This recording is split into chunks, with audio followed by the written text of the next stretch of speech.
the annual period with a special meeting of November 22nd in 2021 and concluded with its last meeting held last Thursday, September 29 of this year.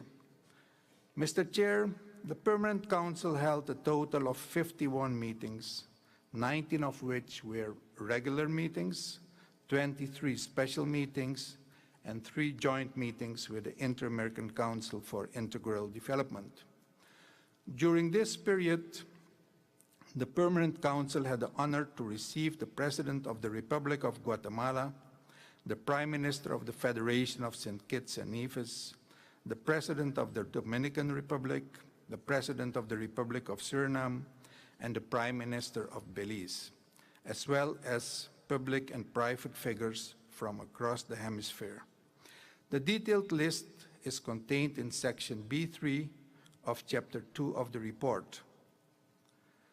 On December 1st, 2021, in follow-up to Permanent Council Resolution 1187, adjustment to the work of the political organs, bodies, and entities of the Organization of American States, the resolution dated November 22 of 2021, the member states agreed on the necessary measures to ensure the safe and secure convening and holding of face-to-face meetings of the Permanent Council, of its committees, of working groups, and other organs and entities of the OAS, including options for hybrid meetings in which member states could participate both in person or virtually. As of April 21st of this year, the meetings of the Permanent Council were held in a hybrid format, that is, in person in the Hall of the Americas with the option of virtual participation. During this period, 25 of the 51 meetings were held in hybrid format.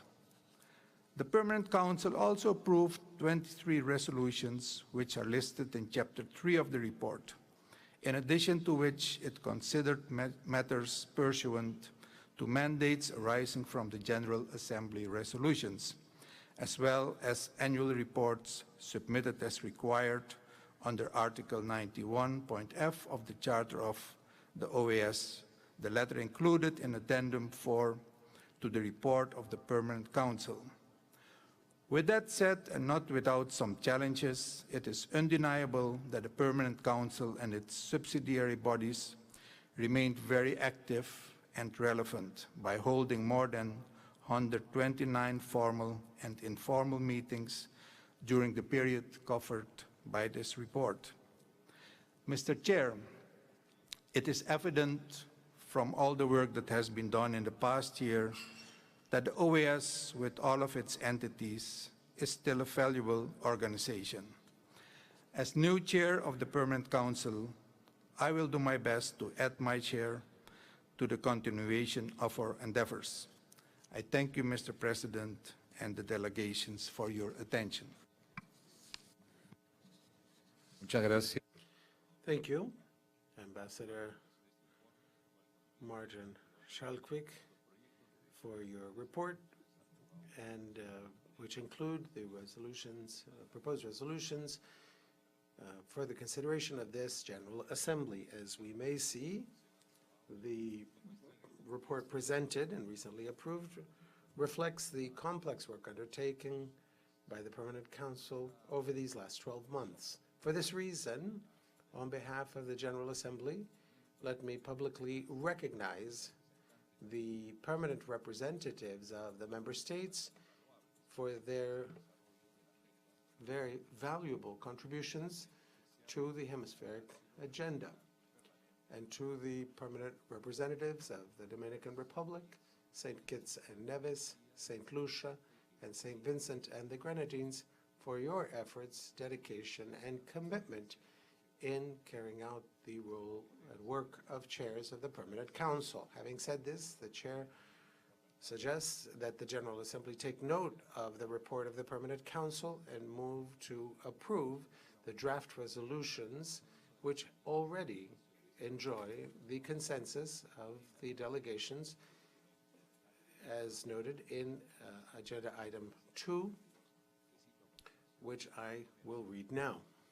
First, draft resolution of support to total peace in Colombia. 2, draft resolution of solidarity with the people of Argentina for the assassination attempt on the Vice President of the Republic of Argentina. Item under 3, promotion of hemispheric security, a multidimensional approach. 4th, draft resolution on strengthening and increasing participation of civil society and social actors in the activities of the Organization of American States in the summit process of the Americas. 5, draft resolution support and follow-up on the summit process of the Americas. 6th, draft resolution on the budget for 2023. 7th, draft resolution on the priority role of the Organization of American States in the development of telecommunications and communication technologies through the Inter-American Telecommunications Commission. And 8th, draft resolution on security in Haiti and hemispheric cooperation for the preservation of democracy against food insecurity. If there are no further objections, we deem approved the stated draft resolutions. Before moving on to the next item on our agenda, let me remind that the draft resolution on the Malvinas Islands will be considered in the 4th plenary session. It is now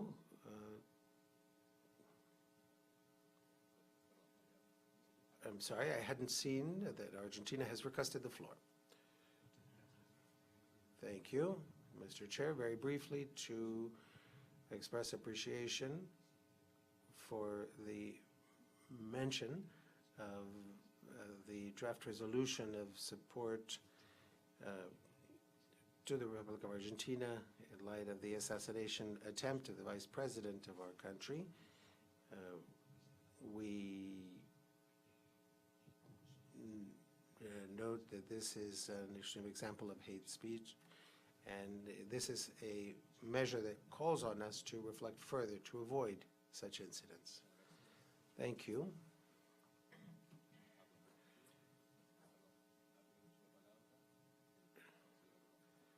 The Foreign Minister of Colombia, I'm sorry, first Antigua and Barbuda, and then Colombia.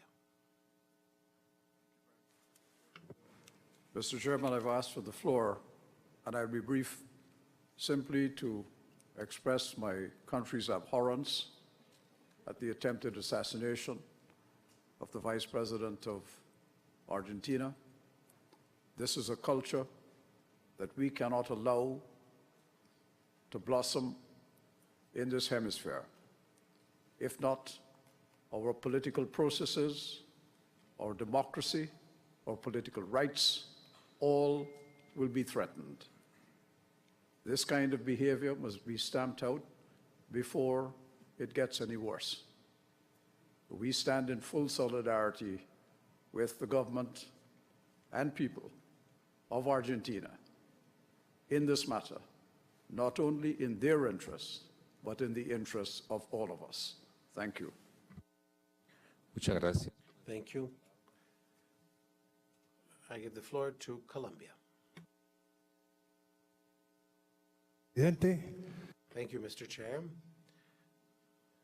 Your Excellencies, I must express my appreciation for the declaration, for the draft declaration in support of total peace in Colombia. Peace in Colombia has become a national goal some time ago. This was a need for resolving conflicts that led us to a constitutional convention in 1991, which I may add, I participated in. This was the end of enormous tragedies. There were 3 presidencies, among them a man who came from the M19, the same group that our current president, Gustavo Petro, belonged to. The commitment of that constitutional convention was enormous to consecrate the rule of law, and because it is relevant to the purposes of the Organization of American States, the purpose of the Constitutional Convention and the intention of the people of Colombia was to promote the integration of the communities of Latin America. And from the charter, from the African Charter, the right to peace is a duty and a mandate. And since then, we have sought peace with other allies, with other parties who do not participate, particularly the revolutionary forces, or FARC, of Colombia. And we achieved a peace accord in 2016, whose text was implemented as an official document of the Security Council, and on which there was a unilateral declaration in light of international rules, in which Colombia was committing itself before the entire world in applying the rules that the Havana Accord included. And so, having achieved that success, from that point forward, we worked to establish peace with some organizations that remained somewhat dissident to achieve total peace, including those who do not become political uprisings as such, but which have participated in the hemispheric disgrace, which is drug trafficking. So then the policy of total peace is not as a political negotiation, but as a negotiation for justice, so that these forces will be included in order to achieve, as is noted here in this draft declaration, draft resolution, total peace. And we have added beyond our borders, even because we understand that this pacification must be continental in nature. And this explains why we have sought closer ties with the Republic of Venezuela through the head of that state, Mr. Maduro, to open our borders, 219,000 kilometers of borders, which were closed before without any links to the state, because the path to peace was achieved together. And beyond our borders also because President Petro, who achieved his own election in pursuit of total peace, is an enemy of war. It does not matter where war takes place.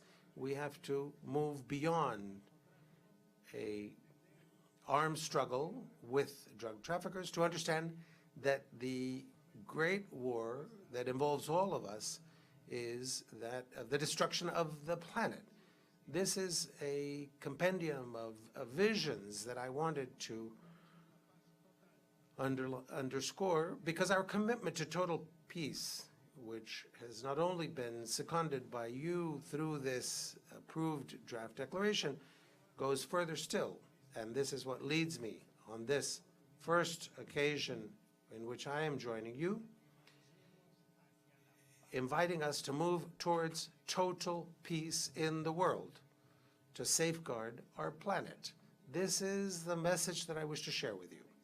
And a lesson, because please note that in 2016, when total peace was approved and included as an official document of the Security Council and of the United Nations, this theme from Colombia, this issue from Colombia has meant that at the Security Council of the United Nations, we walk unanimously. There have been no reservations to the pursuit of total peace, much less a reservation of one of the 5 permanent Security Council members. So then, the search for total peace is a dream that must be shared also with the Organization of American States.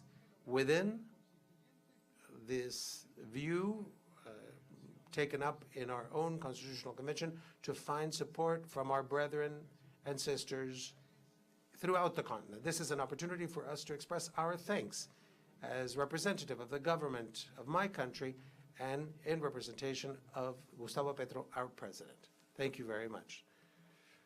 Thank you, Mr. Foreign Minister. Guatemala, you have the floor. Thank you, Mr. Chair. On behalf of the delegation of Guatemala, let me congratulate you on your own election and wish you great success in leading this General Assembly.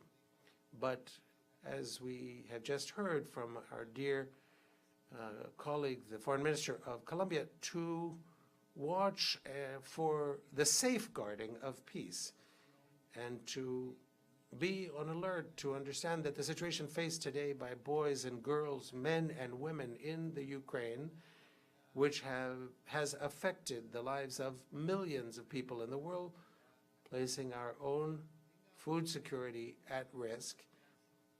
Today, here's a voice of hope from the Americas. The situation in Ukraine and the way in which the situation in Ukraine has been addressed as a hemispheric political forum, giving a clear indication of the suspension of the Russian Federation as an observer in this organization. This is an example that together we can all send a message of hope and condemnation in complex circumstances. The people of Guatemala, with a deep conviction to peace, have worked closely with the people of Ukraine to condemn this terrible aggression. The President of the Republic, Alejandro Falla, visited that country and witnessed the horrors of a war that is ongoing and has caused such devastation and pain. And we clearly reiterated our opposition to this invasion in the search for sovereignty and a peaceful resolution, the protection of human rights and security of all. But today, especially, we issue a call that we must not tolerate what is intolerable, much less tolerate a war that has so much affected all of us. And for this reason, Mr. Chair, my country raises its voice in this regular session and appreciates the other 24 member states who have acted in solidarity with us. And to express, I will read the declaration for continuous support for the end of the invasion of Russia in Ukraine. And it says, the member states of the Organization of American States, the OAS, issued the following statement in the 52nd regular session of the General Assembly in Lima, Peru, on the 6th of October of 2022. Antigua, Barbuda, Bahamas, Barbados, Belize, Canada, Chile, Colombia, Costa Rica, the Dominican Republic, Ecuador, the United States, Grenada, Guatemala, Guyana, Haiti, Jamaica, Panama, Paraguay, Peru, Suriname, St. Kitts and Nevis, St. Lucia, Trinidad and Tobago, and Uruguay, present the following declaration of continued support for the end of aggression of the Russian Federation in Ukraine, remembering the situation in Ukraine presented by a group of 25 member states to the Permanent Council on the 25th of February of 2022, in which there was an energetic condemnation of the illegal invasion, unprovoked invasion of Ukraine by the Russian Federation, and requested the immediate withdrawal of the presence of the Russian Federation and cessation of military hostilities in that country,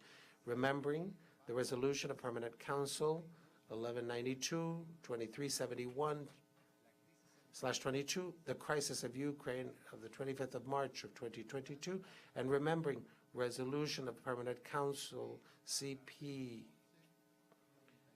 Resolution 11-2375/22, the suspension of the status of the Russian Federation as a permanent observer in the Organization of American States of April of 2022, and remembering resolution of the Permanent Council CP/Resolution 11-2378/22, increase of the price of fertilizers and its impact on the sustainable agricultural systems of our region of the 22nd of March of 2022, and mindful of the declaration of the Secretary General of the United Nations on the 29th of September of 2022, that any decision by the Russian Federation of proceeding to the annexation of the regions of Sarkuria, Kherson in Ukraine are not legally legitimate and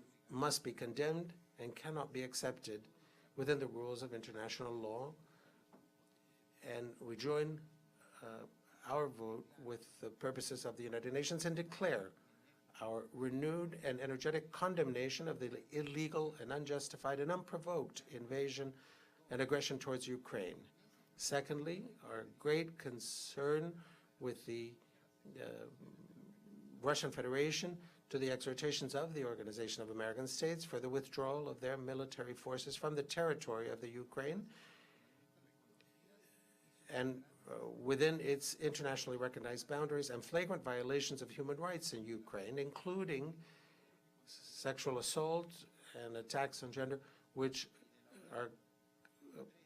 counteract the purposes of the United Nations and the Organization of American States. Third, to the prolongation of war by the Russian Federation affecting all countries of the world. Fourth, its energetic rejection of the trusted reports, particularly that of the Independent Investigation Commission on Ukraine, designated by crimes committed in Ukraine and victims and torture such as strangling, in addition to other cases in which relatives witnessed crimes of sexual assault of victims between 4 and 84 years of age. Of great concern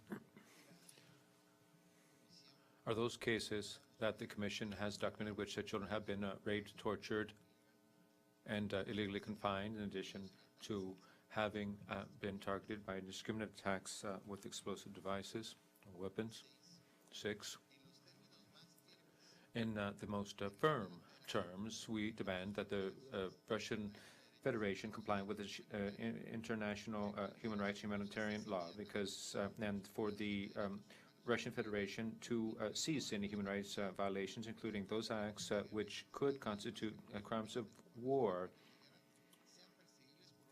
and that recognized international bodies hold responsible anyone responsible for said war crimes, and to not allow Russia to continue to be a permanent observer at the OAS, according to the Permanent Resolution CP/1195,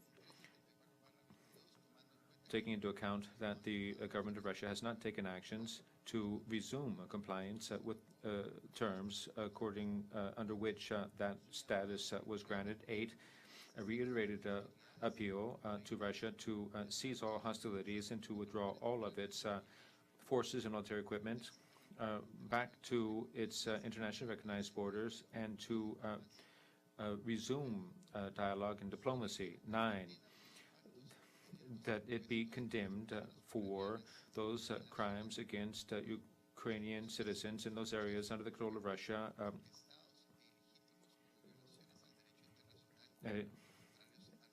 and those violations of international law contrary to the principles enshrined in the UN Charter. So I conclude with reading this declaration. I thank all of the peoples of the Americas for having raised their voice in representation of those who have no voice, and Antigua and Barbuda also for being among the first to speak out, historically defending those who suffer at the hands of this war. Thank you.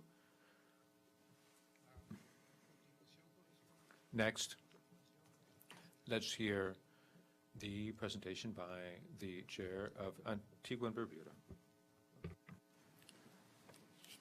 Thank you, Mr. Chairman.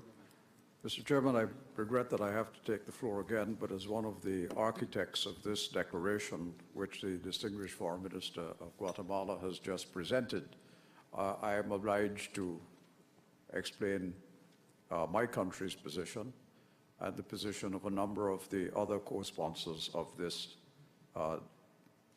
declaration.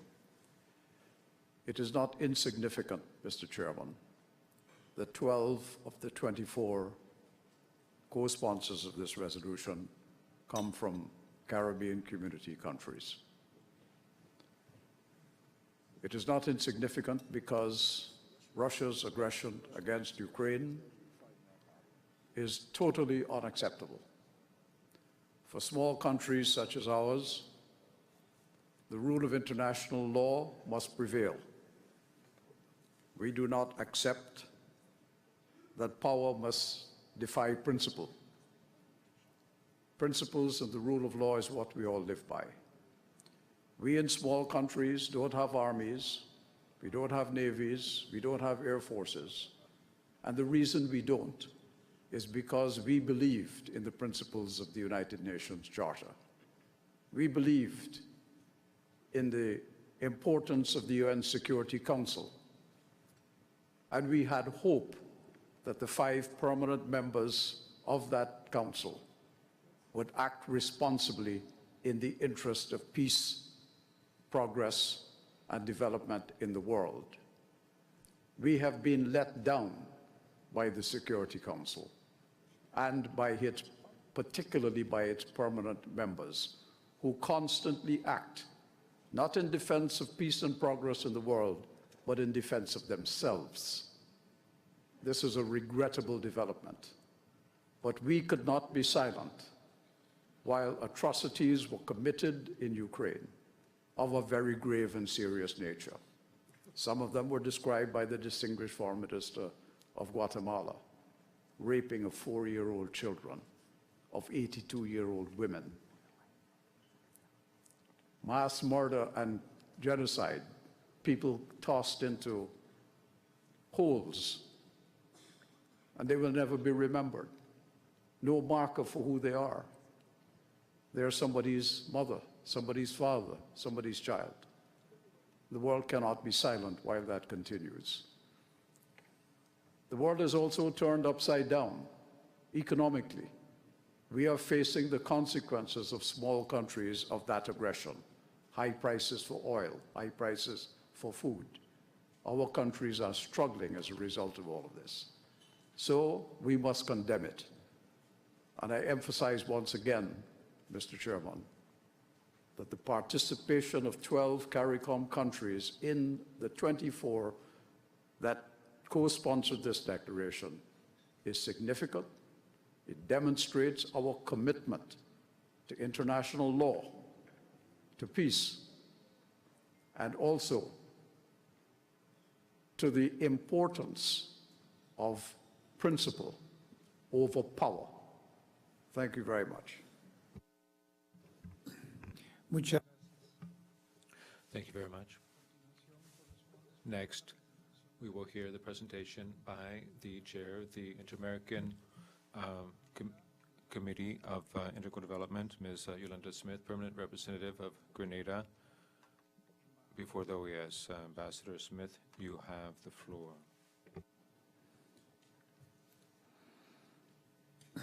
Thank you very much, Mr. Chairman.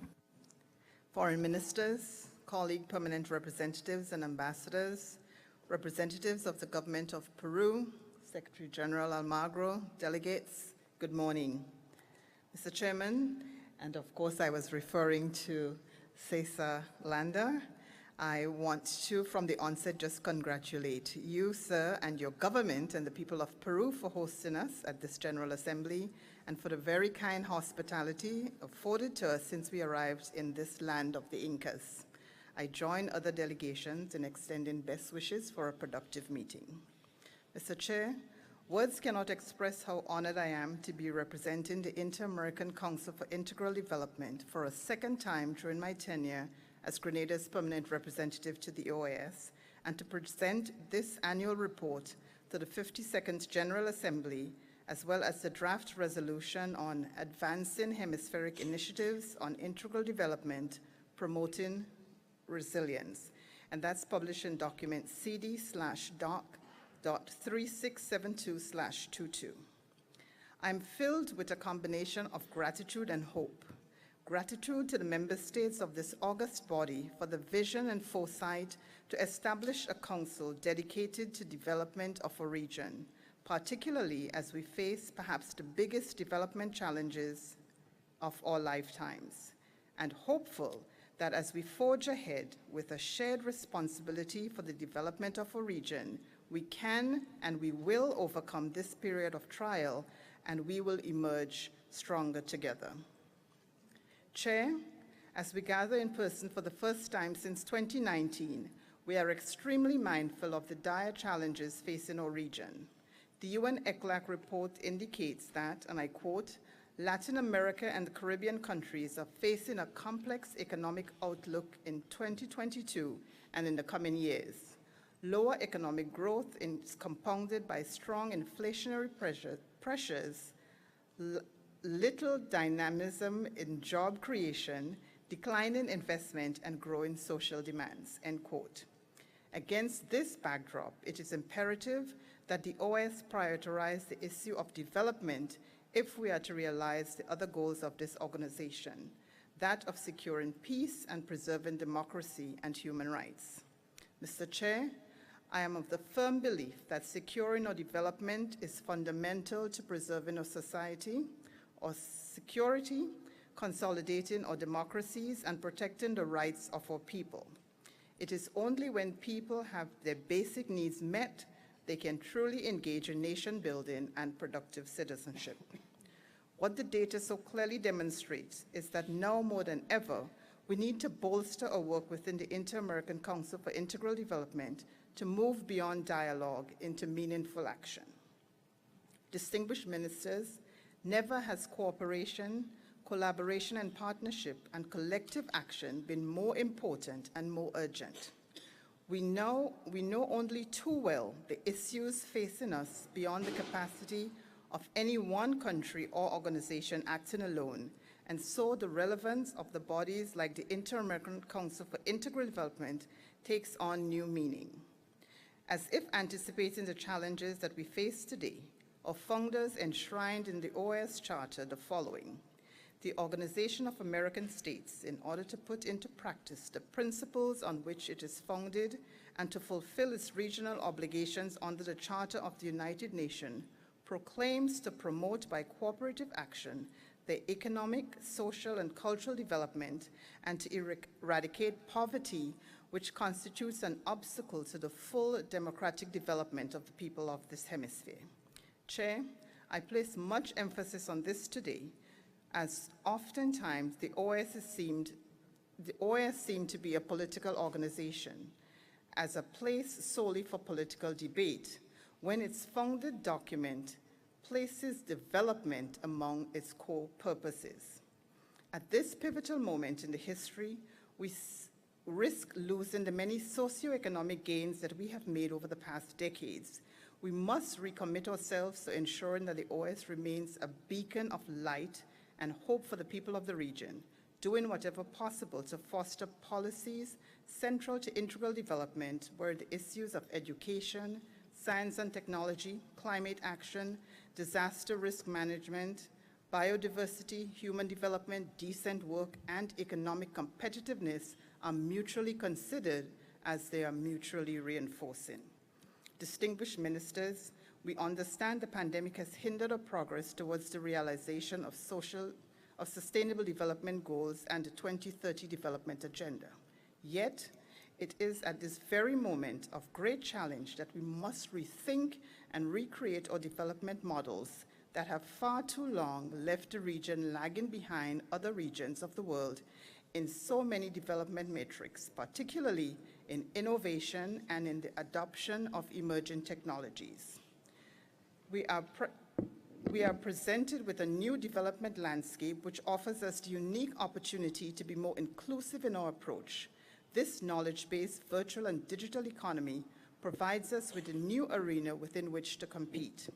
It means that our economic prosperity is no longer limited to our borders. We must therefore pay particular attention to cultivating our human capital and unleash the entrepreneurial spirit of our people to seize these opportunities for new businesses and new avenues for growth and development. The opportunities are endless, and with the right policies, programs, and action, member states can reap the benefits of this new era. The OAS, through its development pillar, must be at the forefront of this effort.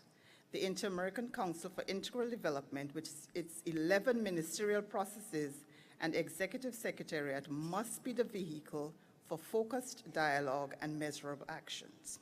Chair, over the past year, the Inter-American Council for Integral Development, under my leadership and that of my esteemed colleague, Ambassador Maria Rocabe of Panama, have engaged member states in dialogue, discussions, and calls for cooperation and action of the most pressing development needs of our region. Among the many issues of CD are the following: building economic resilience and women entrepreneurship for regional economic reactivation, strengthening social safety nets for inclusive, resilient, and sustainable recovery from a human rights perspective, food and security and nutrition, digital transformation and integral development, and youth skills in the digital economy. This year, CD will host 3 ministerial and meetings of high authorities. The first is the meeting of ministers of high appropriate authorities of culture, which will take place on October 27th, 28th in the iconic cultural city of Antigua, Guatemala. The meeting of ministers of education scheduled for Washington, D.C. on November 10th and 11th, and the social development ministerial, which will take place in the Dominican Republic from November 16th to 18th. These ministerials have benefited from the robust discussions and negotiations within the context of CD and on the policy framework and action plan which ministers will adopt. Each of these ministerial meetings provide us with a unique opportunity to come together to build consensus on policies and programs that can collectively propel our region forward and spur our recovery. Chair, over the past few years, and specifically for the last few months, I have had a front row seat of the work that is being undertaken by CD and its Executive Secretariat for Integral Development, SEDI, to assist member states with building their institutional, technical, and human resource capacity as they lead their own socioeconomic development. Groundbreaking programs such as the Youth Academy on Transformative Technologies, geared towards training and certifying 10,000 young people by 2024 to take up jobs in expanded global virtual and digital economies in fields such as augmented reality, artificial intelligence, blockchain technology, quantum computing, and cloud computing, among numerous others. The Centers for Excellence on Transformative Technologies, already established in Hidalgo, Mexico on blockchain technology, Barranquilla, Colombia on artificial intelligence and robotics, and a Women's Economic Empowerment Project in the countries of the OAS, as well as Guatemala, El Salvador, and Honduras, to establish women-led businesses for operation in the digital economy. In 2 weeks, the Secretariat will lead a coalition of over 30 leading international regional partners for development banks, research and academic institutions, and the private sector to develop a science and database decision-making support system for disaster risk management and building resilience in the Caribbean. SEDI continues to pursue innovative partnerships to enable it to respond to the needs of member states and expand its reach and impact, recognizing that the diminished fiscal space which we have to maneuver within the OAS, this General Secretariat of the OAS. SETI has pursued partnership with major international and regional actors such as Meta, IBM, Amazon, the CAF, IDB, and JEF, the Swiss Agency for Development Cooperation, the Internet Society, Porfuturo Foundation, the U.S. Department of Commerce, and leading academic institutions like Harvard University, MIT, Texas A&M, University of California, Riverside, University of Chicago, and Duke University. Last year, SETI's Inter-American Teacher Education Network provided training and knowledge transfer for 237,000 teachers on STEM education in 32 of the OAS states. Additionally, SETI offered thousands of scholarships to institutions of higher learning to deserving students in the region. Here, I want to recognize the continuous generous support of the governments of Brazil, Mexico, and Chile, as well as the many universities and institutions from around the world which continue to contribute to the OAS Scholarship and Training Program. Chair, time does not permit me to highlight the many activities, programs, and projects of CD and SETI, so I'm pleased to inform that more information is available in the detailed written reports circulated to member states as part of the documents of this meeting. Suffice it to say that our work in the pursuit of improving the lives of and livelihoods of people of all regions stimulates us, and while we understand that we cannot respond to every need, we are confident that all areas of focus are making a difference. In closing, I extend my deep appreciation to the chairs of the various organs of CD for their support and the work carried out this past year. I pay particular tribute to the chair of the Management Board of the Inter-American Agency for Cooperation and Development, Carla de Palma of El Salvador, and members of the board, Argentina, Chile, Colombia, Honduras, Mexico, the United States, St. Vincent and the Grenadines, and Peru, for working assiduously over the past year to strengthen CD's core remit of cooperation in the region, and for repositioning the OAS as a leader in South-South, horizontal, and triangular development cooperation.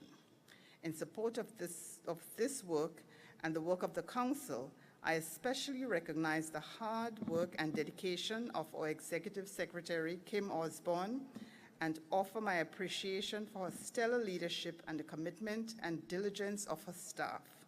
Their work has established this body to implement the mandates of member states and respond to the emerging needs of our people at a time when the region needs it most. Mr. Chairman, I end by borrowing from Nelson Mandela, who said, and I quote, "It is in your hands to make a better world for all who live in it," end of quote.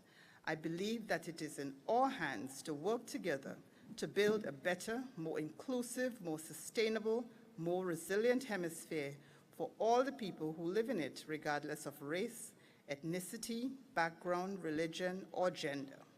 The OAS, or CD, presents us the unique space for focused action in this regard. I therefore call on all member states to strengthen the work of the Council and the Secretariat, SETI, to enable it to realize the goal for which it was established. I thank you, Chair.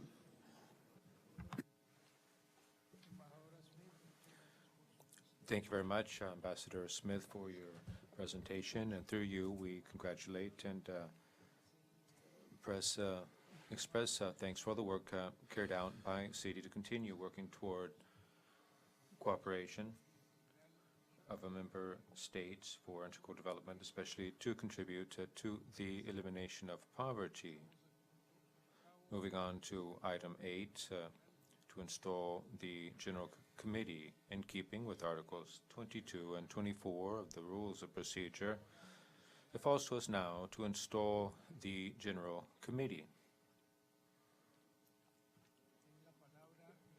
Gunada has the floor. Thank you, Mr. President.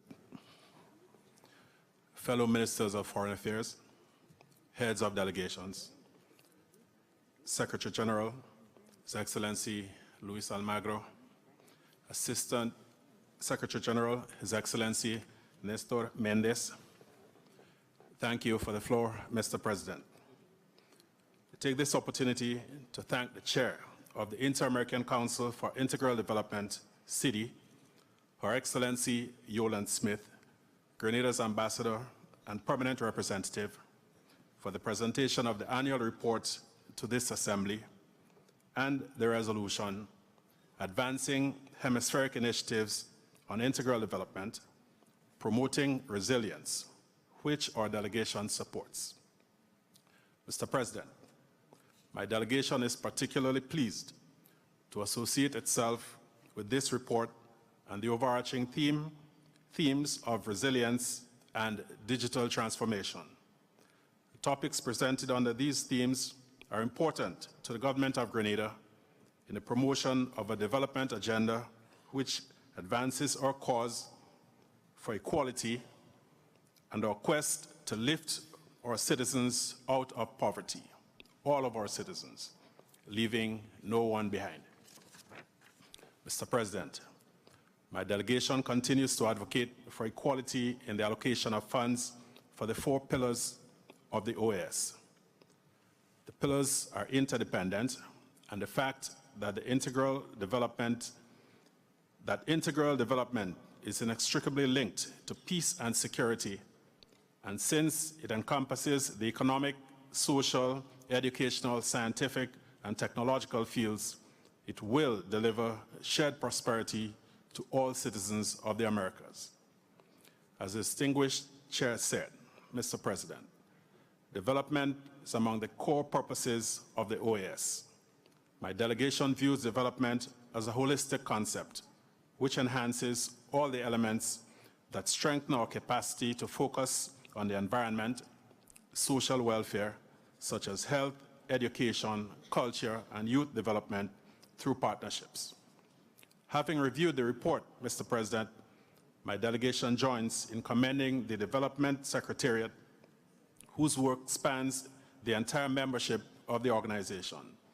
The lives and livelihoods of Grenadians have been impacted by some of the initiatives, particularly in education through scholarships and teacher training, and through women's economic empowerment programs. Additionally, we are particularly thrilled about the Youth Academy in Transformative Technologies because of the synergies with our own national transformation agenda and the emphasis our government places on the empowerment, engagement, and contribution of young people in transforming our nation. Mr. President, in once again thanking the Chair of CITI, my delegation looks forward to participating in the upcoming ministerial and high-level sectoral meetings over the next 3 months. Thank you, Mr. President. Thank you. Now, to install the General Committee. Pursuant to Articles 22 and 24 of the Rules of Procedure, it falls to us to now install the General Committee, which will be comprised of the representatives of member states. There not being any comments, then the General Committee of the 52nd regular session of the General Assembly is hereby installed.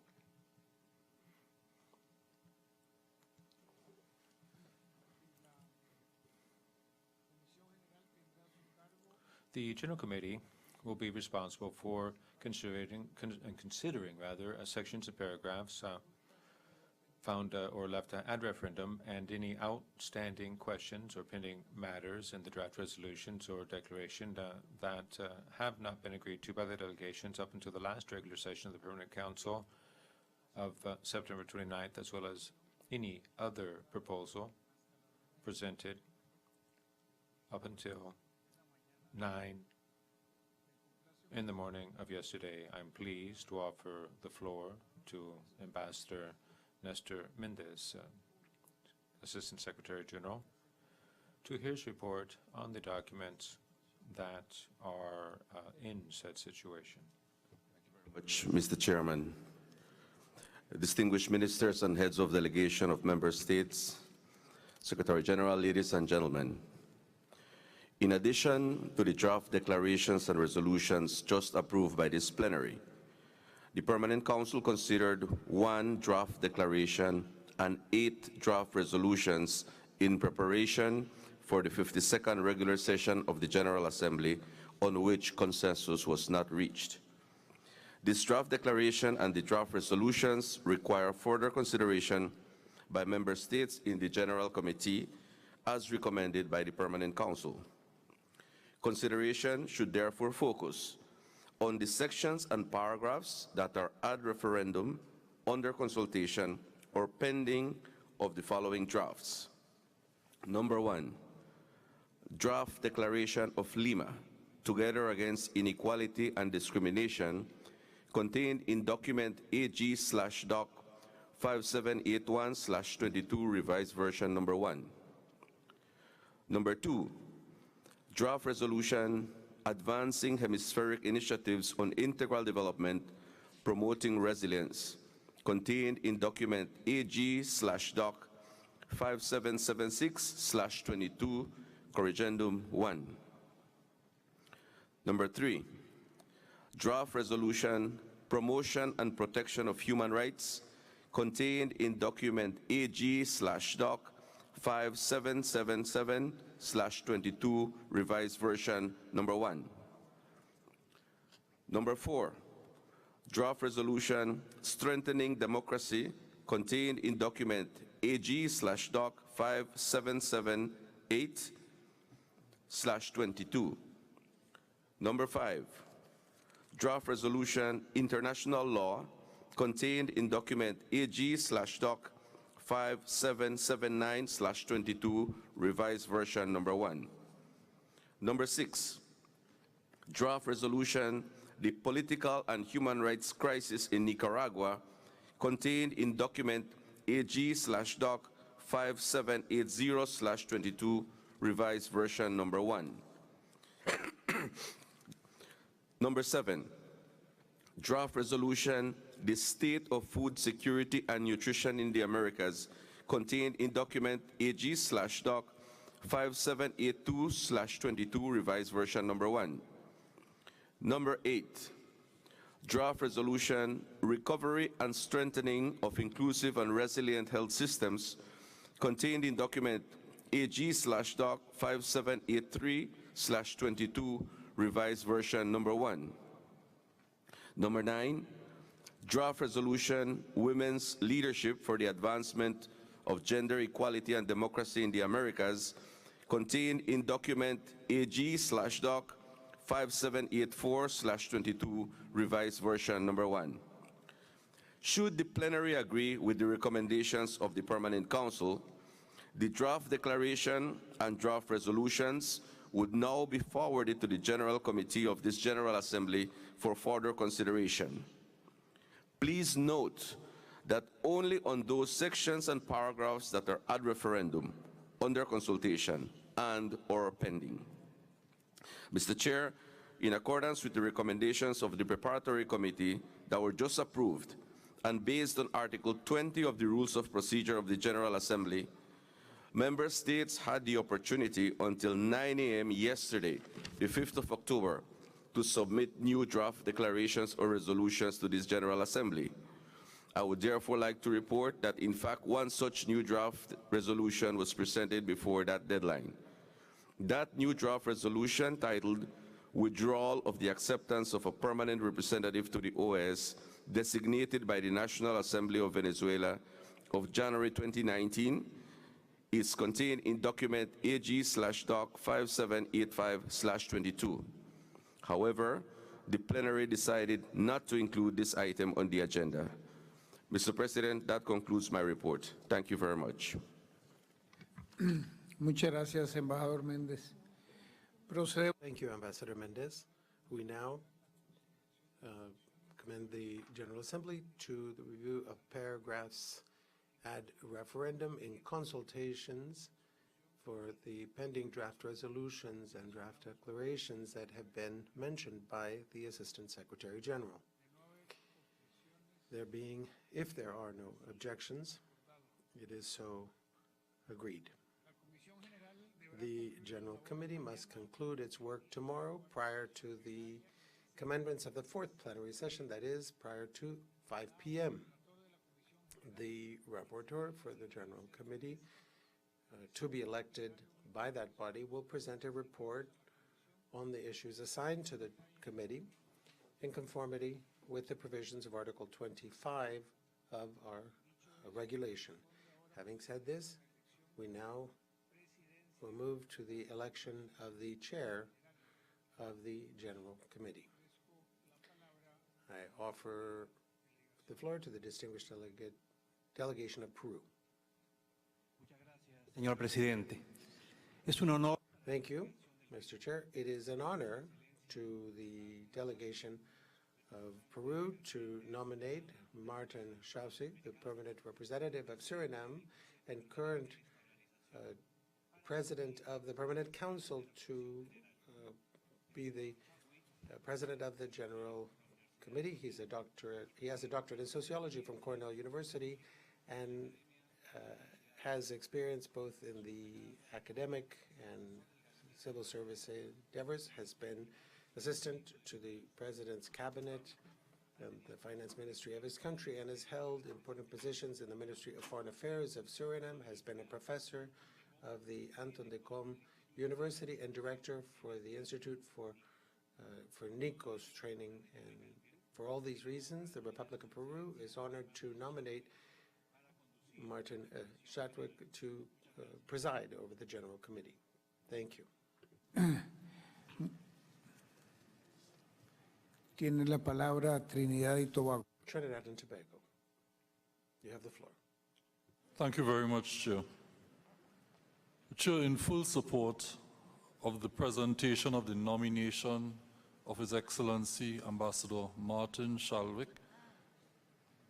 to serve as the chair of the General Committee for this 52nd OAS General Assembly, the delegation of Trinidad and Tobago is pleased to second his nomination and to call now for his election to this most important appointment by acclamation. Thank you, Chair.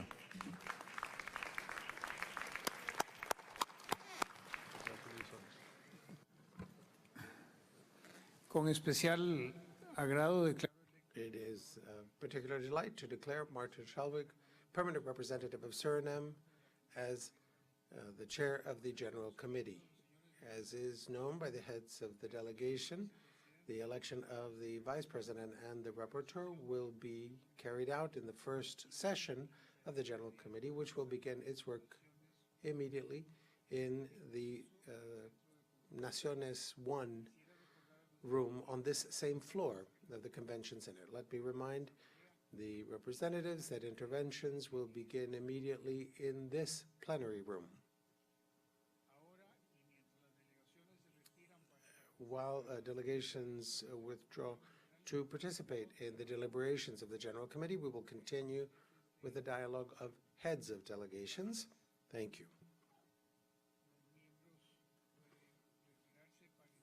Members are invited to, we'll give you a few minutes to withdraw from this room to the General Committee's room next door.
I'll just make everybody sit down. Good morning, everyone. We kindly ask delegations to please take their seats so we can resume our proceedings this morning. Muy buenos días a todos. Good afternoon. We kindly request delegates to take their seats so that we may continue our session begun this morning.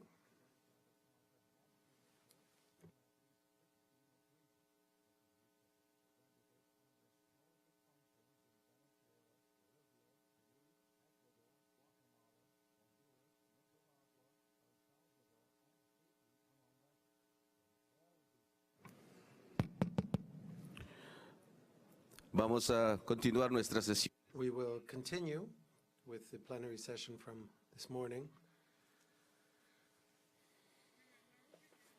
Dialogue of heads of delegations on the theme of this regular session of the General Assembly, Together Against Inequality and Discrimination. I would like to remind delegations that in accordance with the agreements regarding procedures that we have adopted, speakers will be invited to take the floor in the order of precedence determined by lot.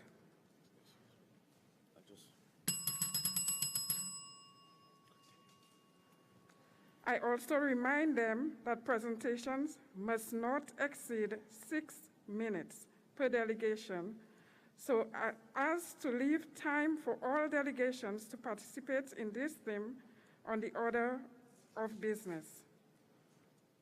The first speaker, Costa Rica,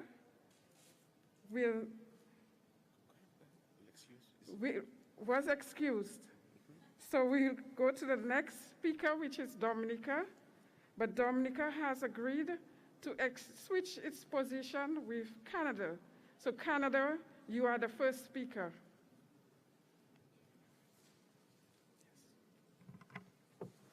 Yes, thank you. Thank you so much. Thank you, Costa Rica, and thank you, Dominica, as well. Monsieur le Secrétaire Général, chers collègues. Dear colleagues, Mr. Secretary General, it is a great pleasure to be here in person on the 52nd regular session of the General Assembly of the Organization of American States after 2 long years of the pandemic. It is a pleasure to be with you. We are in challenging times. The world is facing many crises.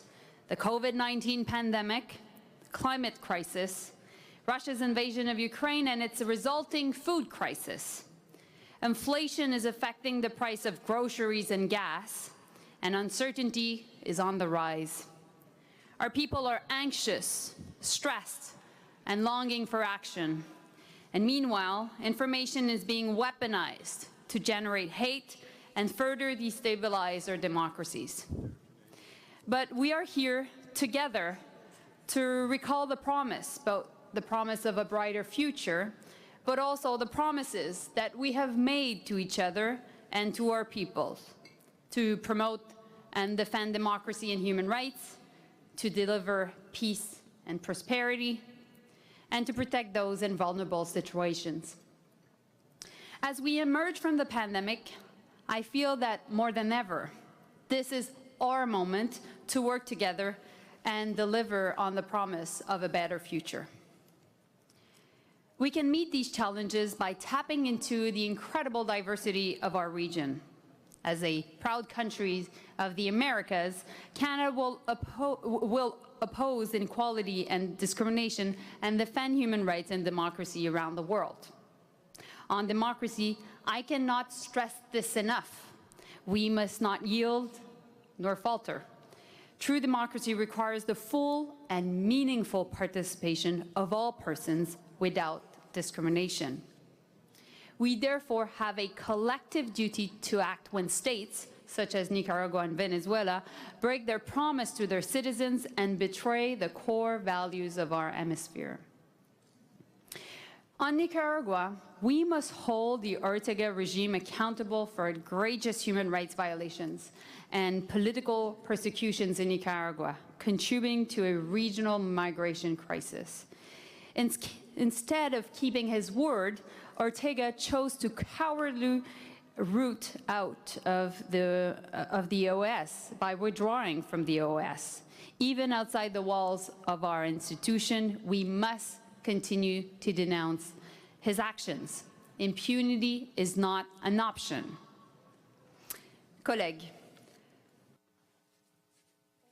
Dear colleagues, in Venezuela, the crisis persists.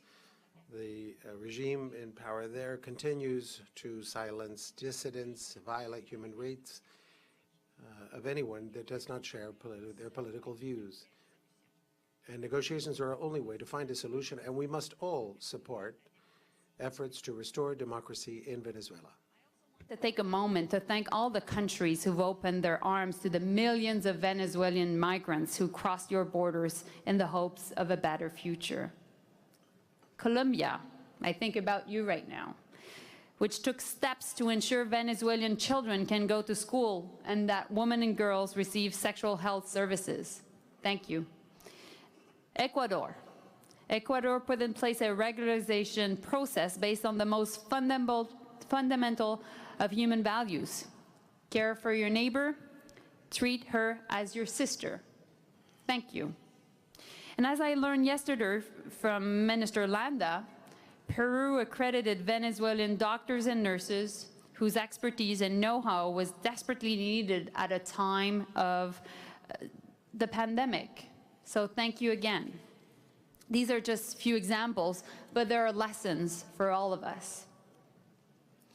Collègues.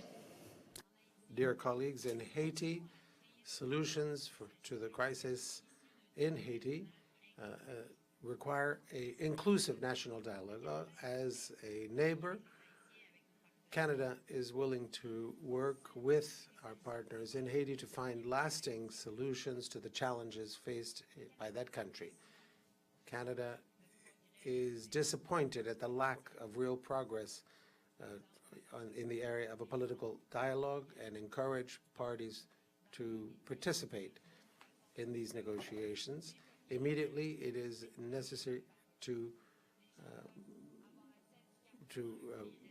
allow for reasonably priced fuel, and time is of the essence. Humanitarian and health authorities must meet with solutions.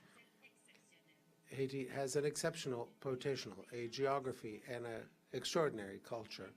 We have and share Daniela Lecarrière, a renowned writer. But let's be clear, the corruption that has taken root in Haiti exasperates its people, and Haitians have suffered long enough. In the efforts at promoting an inclusive national dialogue, we must at all costs fight corruption and put in place measures that will include sanctions, strong sanctions for those who fund and finance armed bands. There will be no future for Haiti without a return to peace and stability, and we must work to support the people of Haiti. Canada respects the principle of sovereignty of states and takes seriously its own obligation to defend democracy at home, in our hemisphere, and throughout the world. We must also stand up against tyranny and oppression, not just in our hemisphere, but also across the world. Too many lives have been lost in Ukraine. President Putin's war of choice has caused enormous suffering. It has destabilized our world economy, created a food crisis, and is putting millions of lives at risk of famine. We must address the repercussions of Putin's invasion with imagination and determination. And few crises are as urgent as the food crisis caused by Putin's illegal war. And let me be clear, Russia's invasion is to blame, not the sanctions. Canada has stepped up to the plate to save millions of lives and keep communities from falling into chaos. This year alone, we contributed more than $615 million toward humanitarian food assistance, particularly the World Food Program, and at this point, Canada is the fourth largest donor of the World Food Program. We hear the call from our partners in the Global South, and we hear it still. And so we know that there is more to do, and we will do more. We must also stand together in defending the principles of sovereignty and territorial integrity. I call on all members of this assembly to strongly oppose any so-called annexion of Ukrainian territories by Russia. We must also denounce any dangerous nuclear rhetoric. Colleagues, it is irresponsible, but it's also unimaginable. On Iran, we must also stand, all of us, countries of the Americas, with the courageous women of Iran and all Iranians fighting for their freedom. We are defending the fundamental truth that women's rights are human rights. Canada is reaching out to all of you to send a strong message of solidarity to all women in the streets of Tehran and all across Iran. Dear colleagues, and finally, talking about climate change, we must act with the same sense of urgency than that shown during the pandemic. Science has made it clear to us we must do more, and more quickly. The Haiyan and Fiona hurricanes are just the most recent example. Climate change is an existential threat, and we feel its effects every day. An effort to save our world is our goal today, to work as partners in countries to ensure a transition and a reform of international financial institutions faced with the climate change. I'd like to encourage all delegations to accept Canada's proposed additions to the resolutions before this Assembly, including those relating to diversity and inclusion, human rights online, and gender equality. We recognize that words and what they are meant to achieve matter. Strong hemispheric institutions matter, and our work here matters. It matters that we keep our promises, because what matters most is our peoples, our communities, and the promise of a better tomorrow. Merci beaucoup. Thank you very much. Thank you, distinguished Foreign Minister of Canada. We wish to remind delegates that to adhere to the 6 minutes assigned per delegation. We now give the floor to the Honorable Minister of Ecuador. Minister, you have the floor. Muchas gracias. Thank you, Madam Chair. Esteemed delegates and fellow foreign ministers, the OAS is ever more relevant today, facing significant challenges involving, of course, discrimination and inequality, but we continue to find bases on which we may face those challenges, and I will repeat what Guillermo Lasso, the President of the Republic of Ecuador, has said. The OAS is a valid forum within the multilateral organizations, which has always allowed for a resolution to the problems facing our region. And it is for that reason that I first mentioned the support of the OAS as a testament to our hemispheric support. As the COVID-19 pandemic shown the regrettable loss of life and the widening inequality, rise in domestic violence, and a loss of economic development, we must take advantage of the opportunities offered to us by this multilateral forum to take initiatives to continued growth and development. During the Summit of the Americas, Ecuador mentioned that to face the challenges of the present and the future, we must come closer together and achieve a true regional integration. Only with this effort, as a great economic bloc, will each of the countries of our region grow and rise up. It is also relevant that we work for a vigorous defense of democracy and human rights, pillars of our organization, as was just mentioned by the Foreign Minister of Canada. For this reason, once again, we call on an end to the flagrant violations of human rights and abuse of basic rights in Nicaragua, which continues violating human rights on a massive scale. Nicaragua has once again attacked the Holy See, the Pope, and the Secretary General of our organization. This is intolerable in its continued actions of violations of human rights. When we speak of human rights, I cannot but mention the serious concerns of Ecuador, and I am certain shared by all of you, by the serious violations of human rights after the invasion of Ukraine by the Russian Federation. Ecuador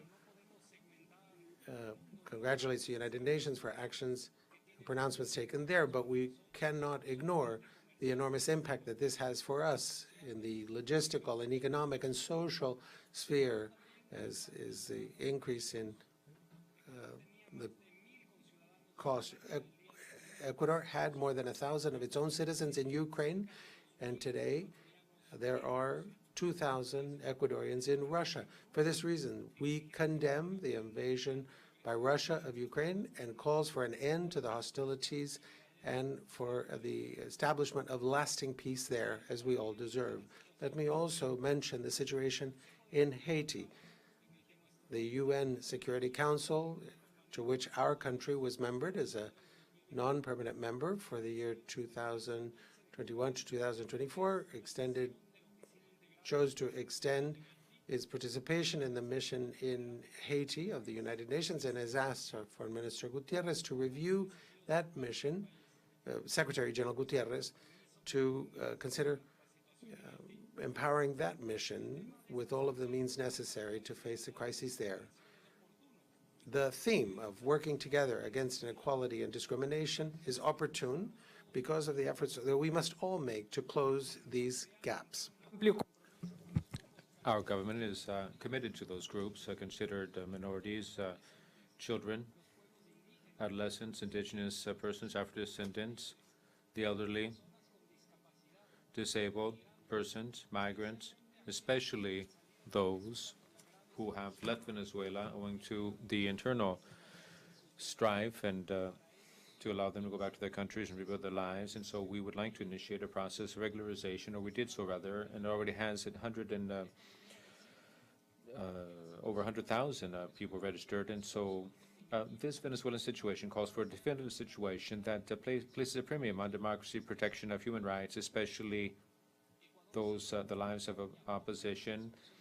We support the resolutions of the IACHR on the human rights situation in Venezuela. Lastly, I could not overlook, because it is tied to the survival of democracy itself, and that is the issue of transnational organized crime and the deleterious effects that drug trafficking, trafficking in persons, and illegal mining bring to all of our countries. I thank the work of the Inter-American Human Rights Commission to stay abreast of the painful situation that we see in penitentiaries in Ecuador, and the technical work being done within the framework of moving toward protection and guarantees of the rights of people deprived of their freedom, and also the issue of criminal activity taking place within our prison system. There have been more murders there in the prison system, and so we would like to again commend the IACHR for the work it's done on the Ms. Bernal matter, and the criticisms it has been the butt of for the work it's done. So these fora need to translate into the well-being and prosperity of our peoples. Our joint outlook of protecting oceans, especially those that have an outlet to the Pacific Ocean, is a good example of how much we can achieve by working together. What we have achieved in migration, ecological transition, should also translate into all other realms. We have no time to lose. Thank you. Foreign Minister of Ecuador. I now have the pleasure to offer the floor to the distinguished Foreign Minister of El Salvador. Minister, you have the floor.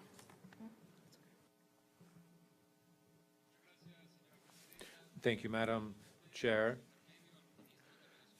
And I thank the Ministers of Foreign Relations and heads of delegation, and offer Alexander Hill, my Foreign Minister's greetings, who sends his best wishes for the success of the work here and for that we achieve success. And so I thank Peru and its gracious welcome and for hosting this 52nd General Assembly, which is the occasion which we are coming together again in person, which marks the end of the COVID-19 pandemic. Any crisis, be it health, economic, social, or of any other type, obliges us to adapt and to seek out novel, creative solutions so that we can effectively rise to the challenge and come out stronger. That said, the recent General Assembly of the UN and the Secretary General Antonio Guterres spoke of a very difficult international stage, and I quote, "Divisions are becoming deeper, inequalities are growing, challenges are growing, people are suffering, and the most vulnerable are bearing the brunt." End of quote.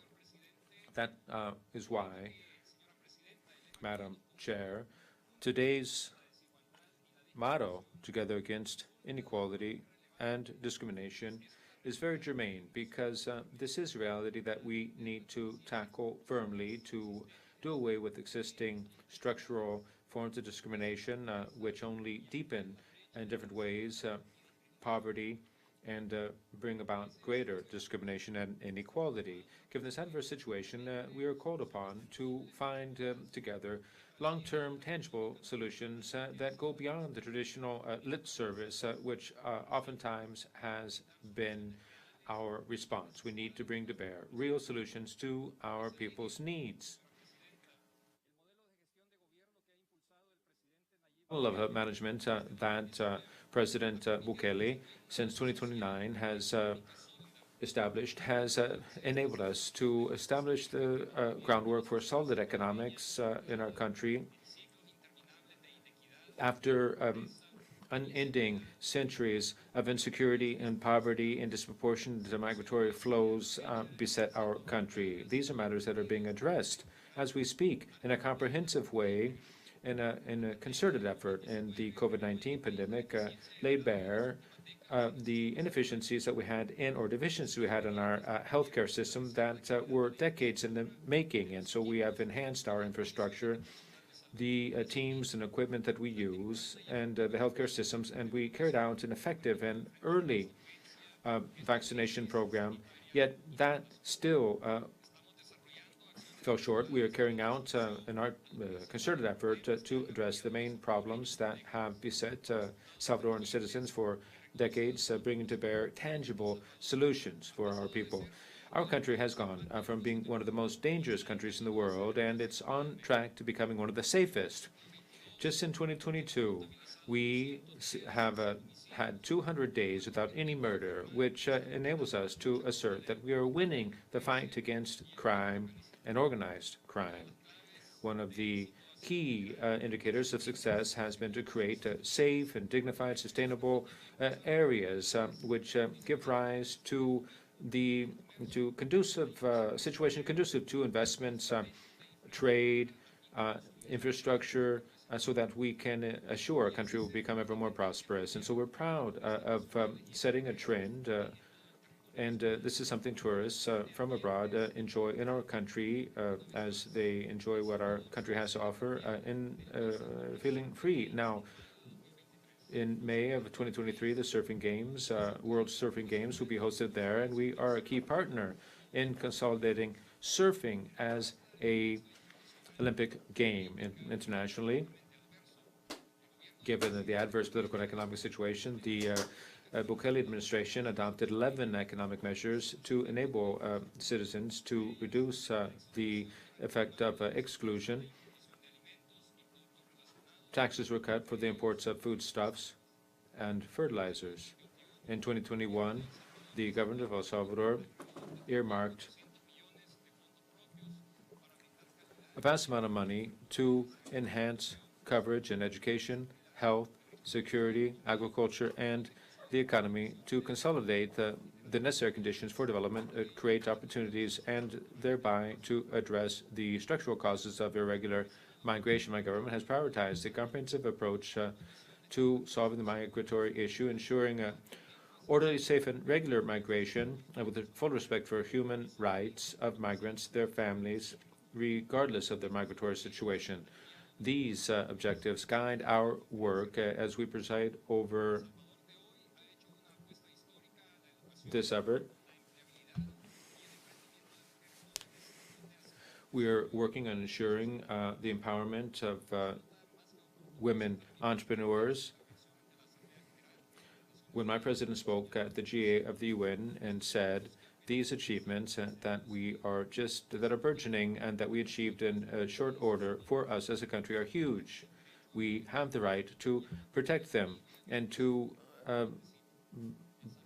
brave the path toward development. We will continue moving forward in building a fairer and more equitable society based on sound institutions, full employment, democracy, rule of law, on the basis of which the Salvadoran people will continue to define the path forward for its country. Madam Chair, my delegation would like to invite all of us to make our best effort to ensure that the work done by this organization be tangible and redound to the benefit of the citizens of our countries. El Salvador believes that the commitments taken on this forum toward more inclusive, resilient societies in which the scourges of discrimination and inequality will ultimately be eradicated from the hemisphere. Thank you.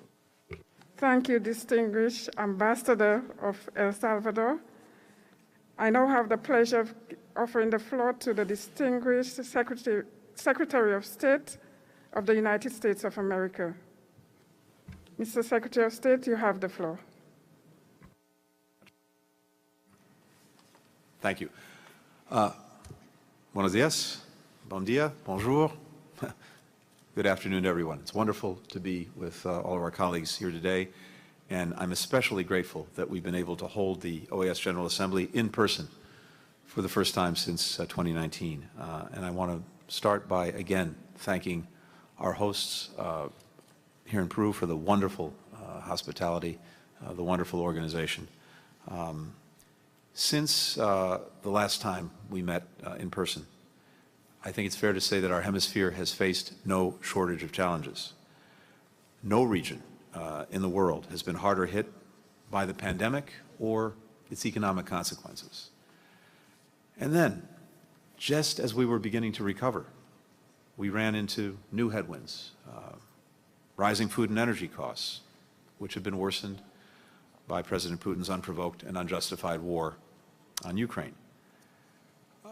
What we've also experienced is that the consequences have fallen disproportionately on communities that have historically been marginalized or underserved. People of African descent and other racial and ethnic minorities, indigenous communities, women and girls, people with disabilities, LGBTQI plus people. The recent headwinds have been compounded by long-standing, pre-existing challenges across the region. A chronic lack of economic opportunity, an accelerating climate crisis, endemic corruption, all of which are driving people to leave their homes in unprecedented numbers, despite knowing the serious risks of the journey. Citizens across our hemisphere are looking to their governments, to us, to help address these problems, to create the conditions and give them the tools they need to actually improve their lives. So it's one of the greatest tests that our nations face, indeed, have faced since we came together in Lima to adopt the Inter-American Democratic Charter on that indelible September 11 day in 2001. We believe strongly that we can meet this test if we come together to close two gaps between what our democracies promise and what they deliver. First, we can address enduring inequities in access to opportunity, which have for too long prevented communities from reaching their full potential. This social compact has been at the heart of the OAS since its conception. Under President Biden's leadership, we are committed to partnering with countries across the region to deliver solutions to challenges affecting all of our people, challenges that no country can solve alone. In the Caribbean, where today 2/3 of the people are experiencing food insecurity, we're partnering with CARICOM to combat hunger and malnutrition, but also giving farmers the tools they need to boost productivity and adapt to the growing effects of climate change so that communities can actually feed their own people as well as others. Together with partners, we're working to meet the commitment we made at the Summit of the Americas in June to train and equip 500,000 local healthcare workers across the hemisphere so that more people can get the quality care that they need in their own communities. This initiative, in and of itself, can help revolutionize access to healthcare and the quality of healthcare. Through the efforts of Vice President Harris, we have raised $3.2 billion in investment commitments from more than 40 companies to promote broad-based economic opportunity in El Salvador and Guatemala and Honduras, from expanding access to rural broadband to helping create good-paying jobs in manufacturing to providing small, minority, and women-owned businesses with access to credit. Across these efforts and others, we focused on empowering communities that have experienced systematic marginalization over the years, because it's the right thing to do. Because when all communities have equal access to development, all of society benefits. And because more equal democracies tend to be more stable and secure partners. That's the spirit of the Lima Declaration, Together Against Inequality and Discrimination, that we will collectively adopt tomorrow. A few days ago in Colombia, I had the honor of formally committing the United States to be the first international accompanier of the ethnic chapter of the country's 2016 peace agreement. This is a visionary document because it recognizes that a lasting peace cannot be achieved without making strides toward greater equity, justice, and inclusion for the country's Afro-Colombian and indigenous communities who suffered disproportionately during the country's conflict. Advancing equity is also crucial to building durable democracy, not just in Colombia, but across our hemisphere, including the United States, where we have our own deep history of discrimination, which is still felt in our society. That's why President Biden has made the fight for equity and racial justice a priority for our administration at home as well as around the world. I have to tell you, it's been one of my highest priorities at the State Department because we know that the incredible diversity of our country is one of our greatest strengths, including in our foreign policy. It makes us stronger.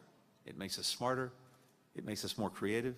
It gives us the plurality of voices and views and visions that are vital to our own democratic experiment and to being a better partner to fellow democracies across the hemisphere. I appointed the department's first Chief Diversity and Inclusion Officer to help drive progress toward a more diverse institution that actually looks like the country it represents.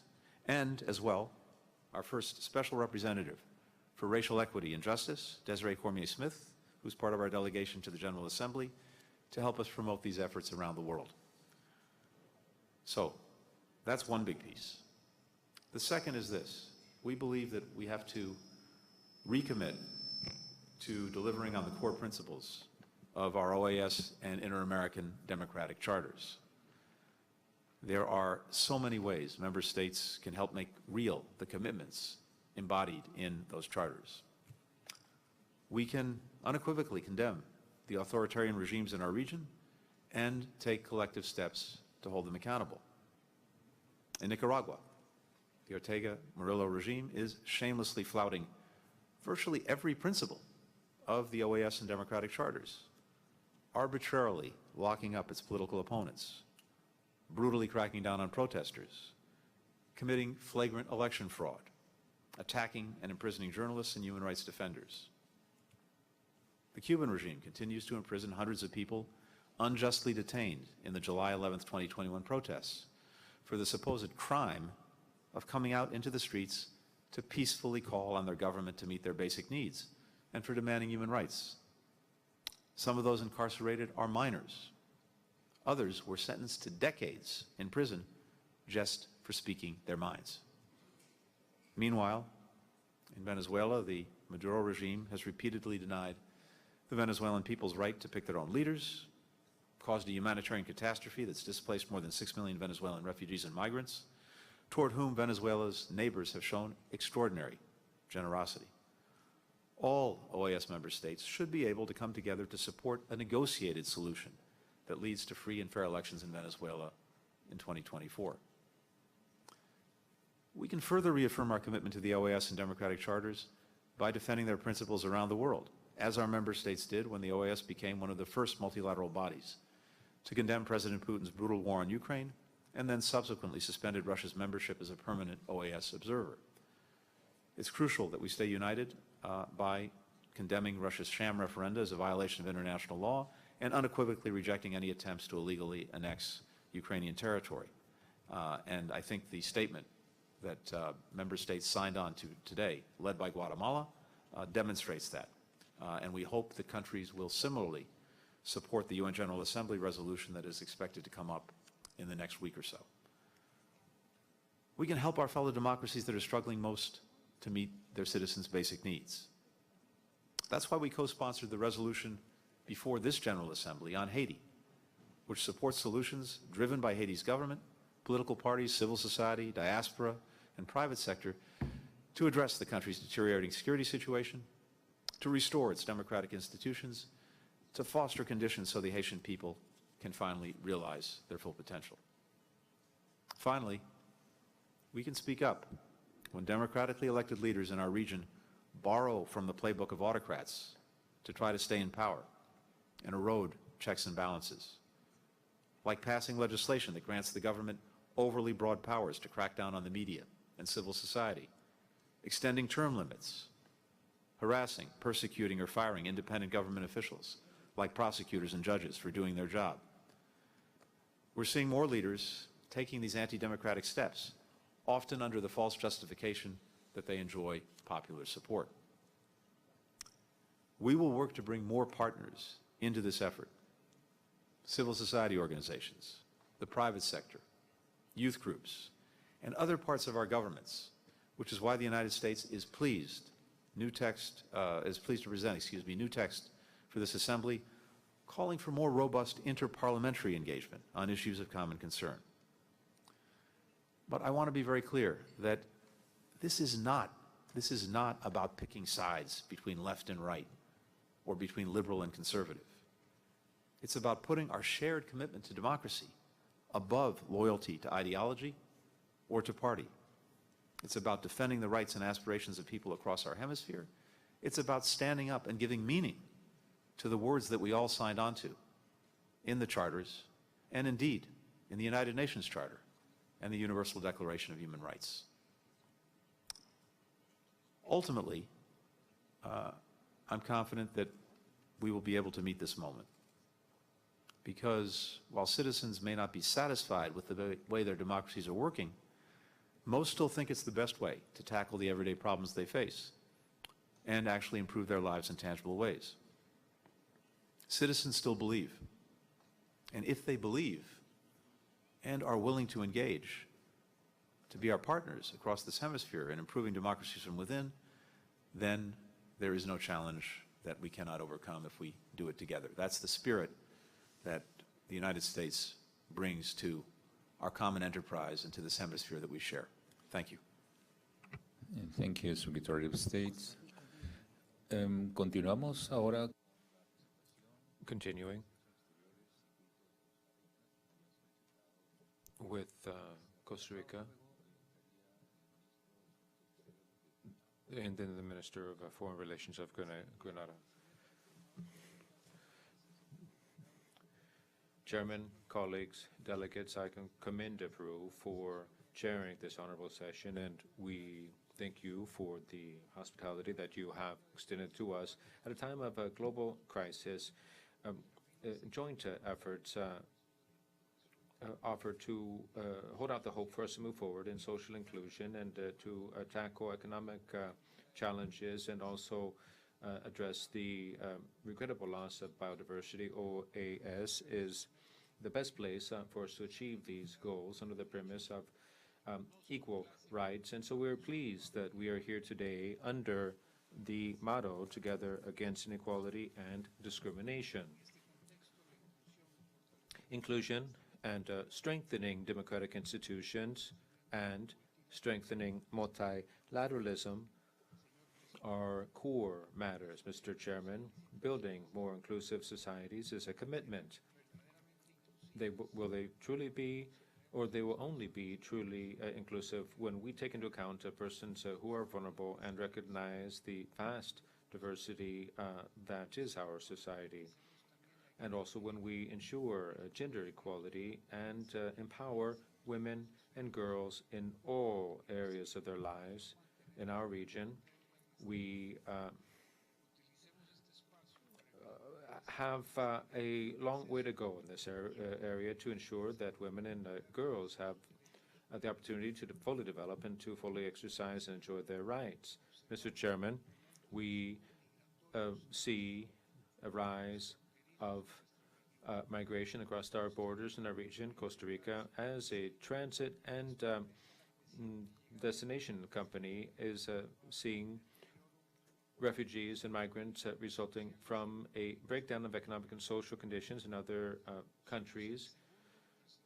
And we are the second largest recipient of refugees measured in per capita terms, and fourth worldwide.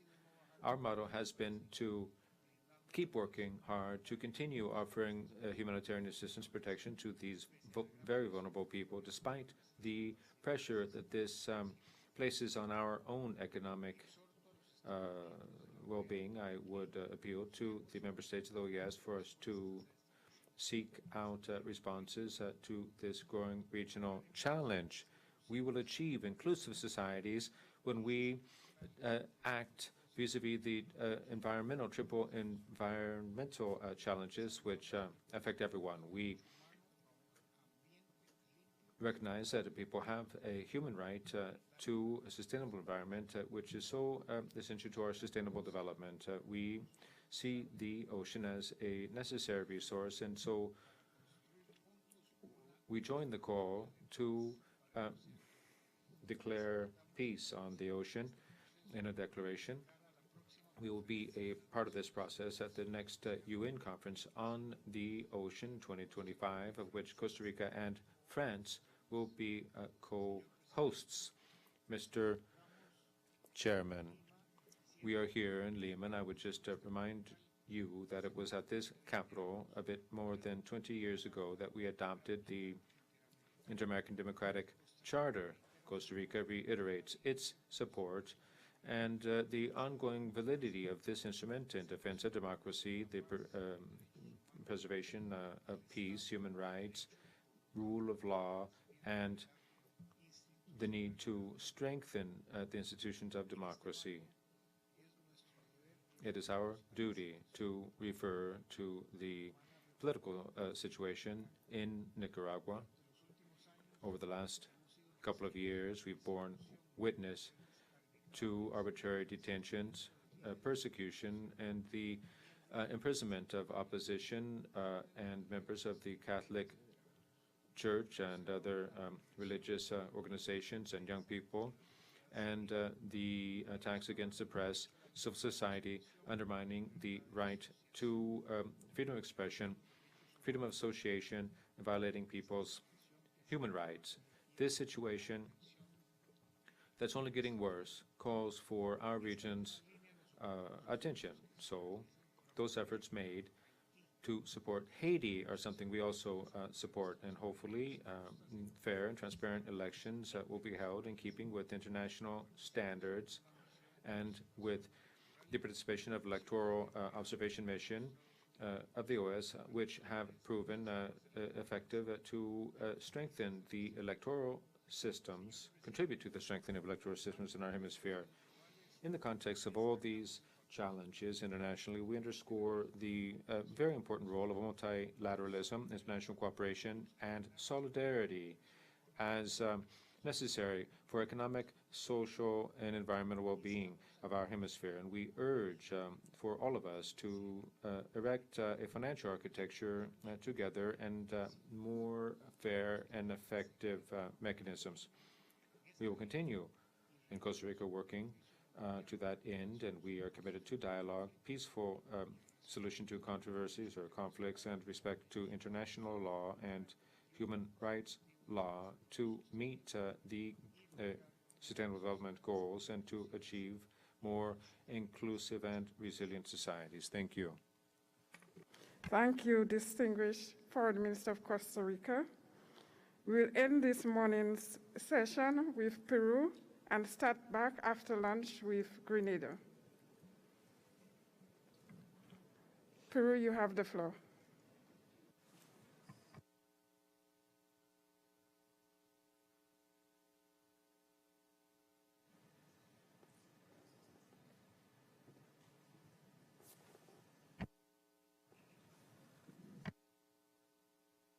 Por favor. Please, microphone for Peru. Thank you, ladies and gentlemen, ministers of foreign affairs and heads of delegation, Secretary General of the OAS. I wish to first express appreciation for your valuable presence here in Lima on this in-person meeting. Since November of last year, when Peru offered to be the host of this meeting, was generously accepted unanimously by the General Assembly, we considered it necessary for member states of our organization address as priority the social agenda of our region.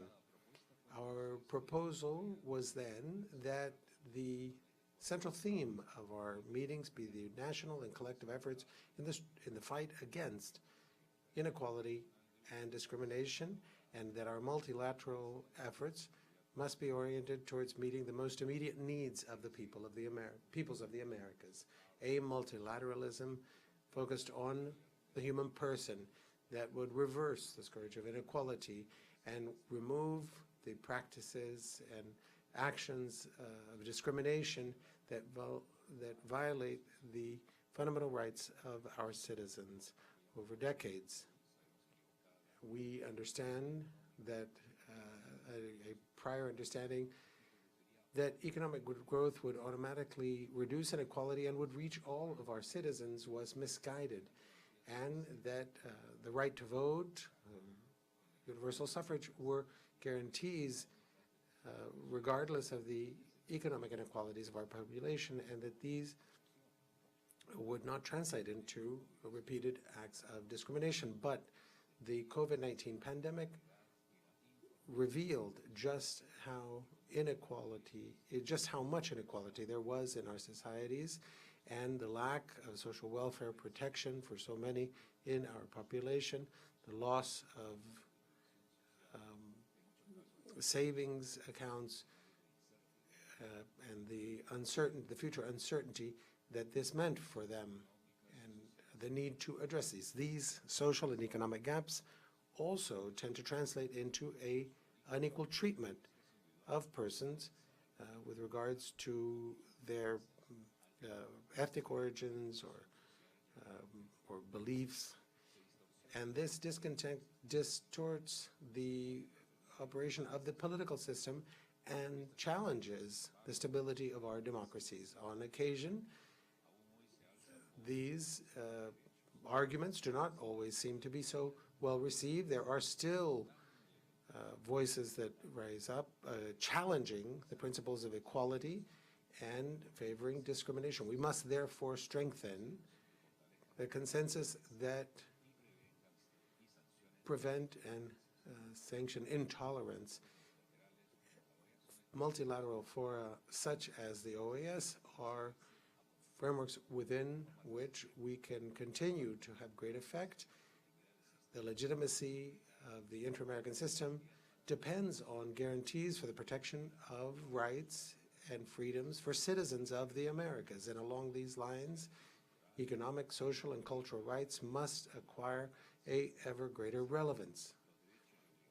Specifically, the rights, the principles, and the values of our America's continent are in consonance with the efforts on the world stage to protect the rights of people, social, economic, and even digital rights, with a recognition of the need to protect the rights of the most vulnerable groups who must be integrated.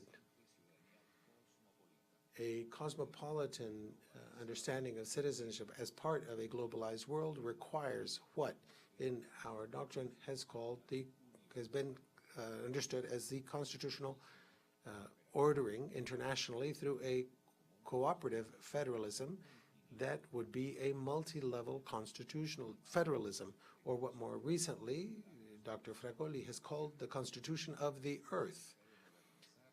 This should lead to the modernization of each country to face the challenges needed to be overcome, so that the guarantees of our Constitution are interpreted under the principles of international public law and human rights law, so that the decisions of courts update the mechanisms for protection of the rights of all persons, as well as their content.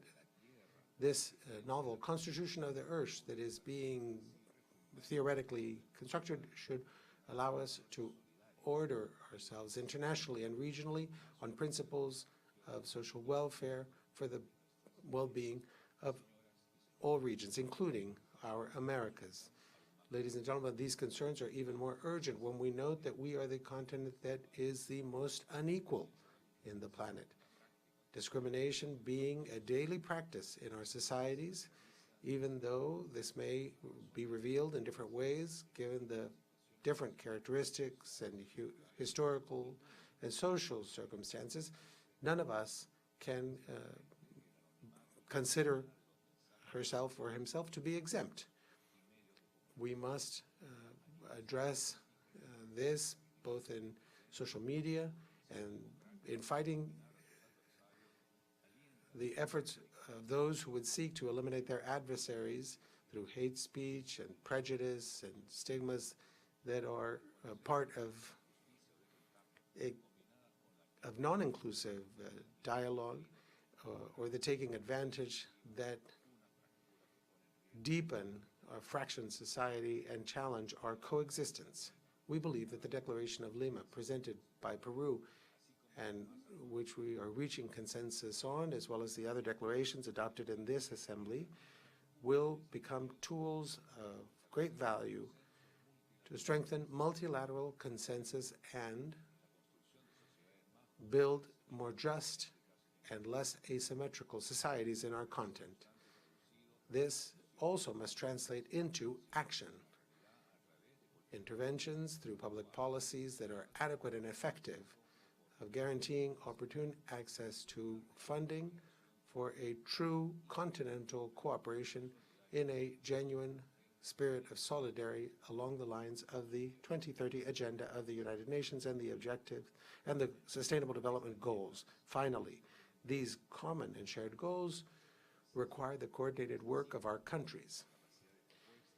Our capacity to reach consensus, to negotiate, to pledge ourselves to change the context in which we live, and to be able to, together, bring about a more just continent, a more open continent, solidarity with greater opportunities for all, women and men. Thank you. Distinguished Foreign Minister of Peru, we have now come to the end of this morning's session. We will adjourn this meeting and resume at 3 p.m. this afternoon. But before I do so, I'll turn over to the Secretariat for some housekeeping matters. Thank you very much, Madam Chair. I would like to inform our delegations that now we will proceed to the official photograph of the heads of delegation, which will be taken on level 2 of this building, where a stage has been constructed and there are some flags. You cannot miss it. Following the official photo, we will proceed immediately to the private dialogue of heads, which is a lunch for heads of delegation only, on level 6, and the name of the hall is Salon Mangomarca. The dialogue starts with heads only, and there is space for a +1. Lunch for the +1 will be served in an adjoining room, and they will be invited to join the heads of delegation around the time it's coffee. So I hope that is not too confusing. Vamos ahora al salón. We'll now move to level 2 for the photograph of heads of delegation, and then we will move on to level 6, to the Mango Marca room, where there will be a dialogue for heads of delegations, a lunch for the +1s that will accompany delegates will be served in a room, and they will be invited to go together to the meeting room of the heads of delegation. Thank you. We'll see you shortly.